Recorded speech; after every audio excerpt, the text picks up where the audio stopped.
Hi viewers, welcome to our channel. ప్రస్తుతం మనతో పాటు సీనియర్ జర్నలిస్ట్ దాము బాలా సార్ వారితో మాట్లాడారు. నమస్కారం సార్. నమస్తే సార్, ఏపీ ఎలక్షన్స్లో ఎవరు గెలుస్తారు అన్న దానిపైన తీవ్ర స్థాయిలో బెట్టింగ్ అయితే నడుస్తుంది సార్. ఏపీలోనే కాదు, తెలంగాణలో కూడా ఏపీలో ఎవరు గెలుస్తారన్న అని బెట్టింగ్ జరుపుతున్నారు. అసలు ఎవరు జరుపుతున్నారు, దీనిపైన మీ ఒపీనియన్ సార్?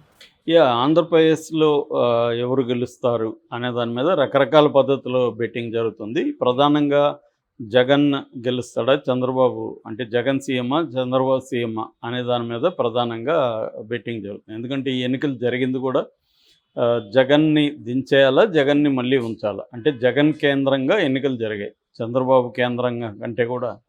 ఎందుకంటే వీళ్ళు కూటమేమో జగన్ని దించేయండి, జగన్ అరాచకం, జగన్ విధ్వంసం, జగన్ అభివృద్ధి లేదు అన్నది జగన్ కేంద్రంగానే వీళ్ళు ఫోకస్ చేశారు తప్ప తమని తాము ఫోకస్ చేసుకుని తక్కువ. అంటే మేము వస్తే ఏం చేస్తాం, గతంలో ఏం చేస్తామనేది వీళ్ళు ఎక్కువ చెప్పలేదు. ఎక్కువ వీళ్ళు చెప్పింది ఏంటి, జగన్ వల్ల మీకు ఈ నష్టం ఉంది, జగన్ వల్ల మీకు అన్యాయం జరుగుతుంది, జగన్ రాష్ట్రాన్ని నాశనం చేసేస్తున్నాడు, ఈ నెరేటివ్నే వీళ్ళు తీసుకెళ్లారు. అంటే జగన్ కేంద్రంగానే ఎన్నికలు జరిగాయి.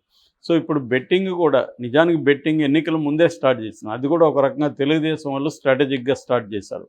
అదేంటంటే తెలుగుదేశం మీద ఎక్కువ బెట్టింగ్లు కట్టడానికి ఎన్ఆర్ఐలు రంగంలో దిగారు. తెలుగుదేశం వస్తుంది, తెలుగుదేశం అంటే ఒక మూడ్ని క్రియేట్ చేయడం కోసం.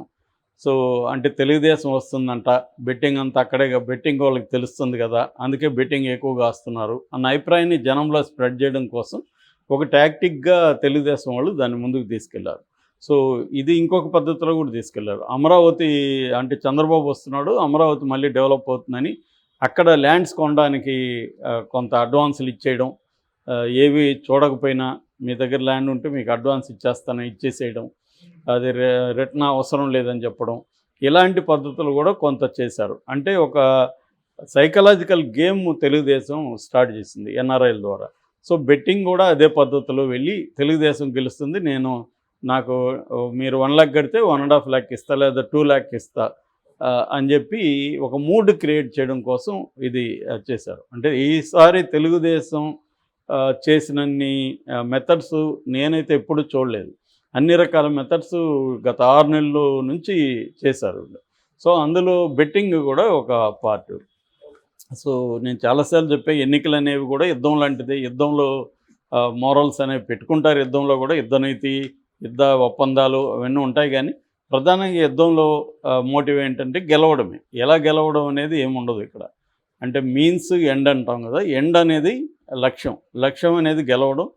లక్ష్యాన్ని చేరుకునే మార్గం ఎలాగైనా ఉండొచ్చు. గాంధీ ఏమంటే మార్గం కూడా కరెక్ట్గా ఉండాలి, లక్ష్యం కూడా కరెక్ట్గా ఉండాలి, లక్ష్యాన్ని చేరుకునే మార్గం కూడా కరెక్ట్గా ఉండాలి అనేది గాంధీ అని ఫిలాసఫీ. కానీ కమ్యూనిస్టులకు కావచ్చు, మిగతా వాళ్ళందరికీ కూడా లక్ష్యం ఇంపార్టెంట్, మార్గం ఎటైనా చేరుకోవచ్చు.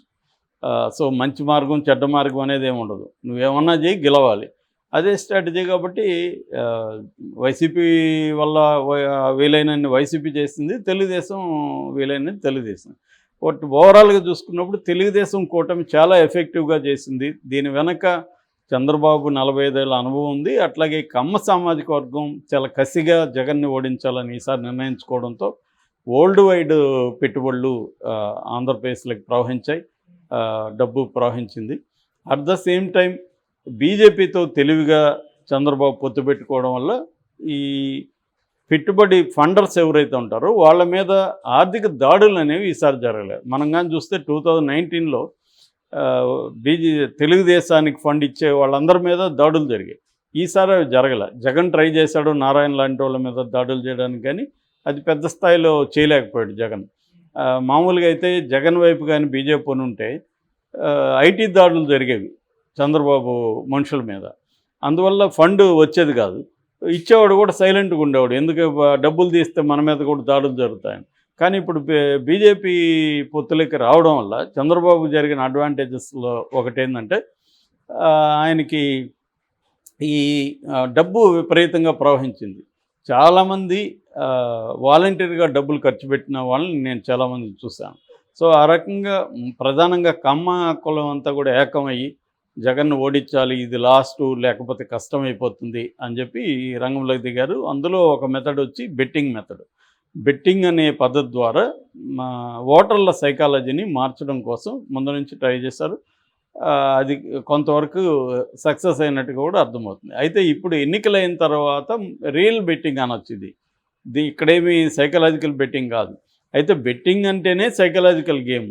అంటే మనం ఎవరు అయితే గెలుస్తారని అనుకుంటామో వాళ్ళ మీద ఎక్కువ ఎలా పెట్టించాలి అనేది సైకలాజికల్ గేమ్ అన్నమాట. సో ఆ గేమ్ కూడా బుకీలు బాగా ఆడతారు. ఇది బెట్టింగ్ అనేది ఒక సైకలాజికల్ గేమ్. సో అలాగా ఇప్పుడు ఏంటంటే జగన్ అధికారంలోకి వస్తాడనేది ఒకటి, అంటే వైసీపీ అధికారంలోకి వస్తుందని కొంతమంది కాస్తుంటే, లేదు కూటమి అధికారంలోకి వస్తుంది అనేది కొంతమంది కాస్తున్నారు. దాంట్లో మళ్ళీ వైసీపీకి 120 సీట్లు వస్తాయి లేదా 100 వస్తాయి. ఇలాగ మళ్ళీ సీట్ల సంఖ్య మీద మళ్ళీ బెట్టింగ్, అంటే మెజారిటీ మీద కూడా బెట్టింగ్ అనమాట. ఇది ఓవరాల్గా తీసుకున్నప్పుడు. అట్లా కాకుండా కొన్ని ప్రధానమైన ఉన్నాయి. ఫర్ ఎగ్జాంపుల్ పిఠాపురంలో పవన్ కళ్యాణ్ ఓడిపోతాడని కొంతమంది, గెలుస్తాడని కొంతమంది, గెలిస్తే ఎంత మెజారిటీ వస్తుందని కొంతమంది జరుగుతుంది. ఎందుకంటే అక్కడ దాదాపు 6% ఓట్ల షేర్ పెరిగింది ఈసారి. ఎందుకు పెరిగిందంటే ఇది పవన్ కళ్యాణ్ కోసమే పెరిగిందనేది వాళ్ళు వేసుకుంటున్న అంచనా. ఎందుకంటే పవన్ కళ్యాణ్కి వ్యతిరేకంగా అంత ఓటింగ్ పెరిగే అవకాశం లేదు కాబట్టి పవన్ కళ్యాణ్ అక్కడ మెజారిటీ వస్తాడు. సో పవన్ కళ్యాణ్కి ఎంత మెజారిటీ వస్తుందనేది అక్కడ బెట్టింగ్ జరుగుతుంది. అట్లాగే ఉండి మనకు తెలుసు, మనమే అనేకసార్లు చెప్పుకున్నాం, రఘురామకృష్ణరాజు అక్కడైతే టైట్గా ఉంది. ఆయన ఎన్ని కథలు చెప్పినా బయట రఘురామకృష్ణరాజుకి అక్కడ ఏంటంటే అక్కడ శివరామరాజు రెబల్గా పోటీ చేశాడు కాబట్టి, రెబల్ కంటే ఫార్వర్డ్ బ్లాక్ ద్వారా సింహం గుర్తుతో పోటీ చేశాడు ఆయనకు వైసీపీ సపోర్ట్ చేస్తుందన్న వాదనలు వినిపిస్తున్నాయి. సో ఇప్పుడు ఆయన మీద ఎక్కువ బెట్టింగ్లు జరుగుతున్నాయి, శివరామకృష్ణరాజు గెలుస్తాడు అని, సో ఈయన ఓడిపోతాడని బెట్టింగ్లు అక్కడ జరుగుతున్నాయి. అట్లాగే కుప్పంలో కూడా టైట్గా ఉందని ఒక నెరేటివ్ని బిల్డప్ చేశారు. ఇది కూడా కారణం ఏముందంటే బెట్టింగ్ కోసమే. నిజానికి అక్కడ చంద్రబాబు కంఫర్టబుల్గా గెలుస్తాడనేది ఎక్కువ సర్వేలు చెప్తున్నాయి. కానీ బెట్టింగ్ రాయిళ్ళు ఏం చేస్తారంటే ఒక వేరే సైకాలజీ గేమ్ ఆడతారు. ఈ బెట్టింగ్ సిండికేట్లు కూడా సర్వేలు కూడా వాళ్ళు కూడా కొన్ని ప్రవేశపెడతారు. వాళ్ళకు అనుకూలమైన సర్వేలను కూడా ప్లాన్ చేస్తారు అన్నమాట.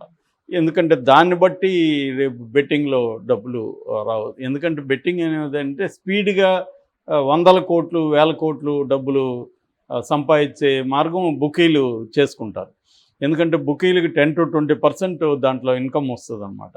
సో దాదాపు 2000 నుంచి 5000 కోట్లు, 2000 వచ్చి ఇక్కడ హైదరాబాదే 2000 కోట్లు అంటారు.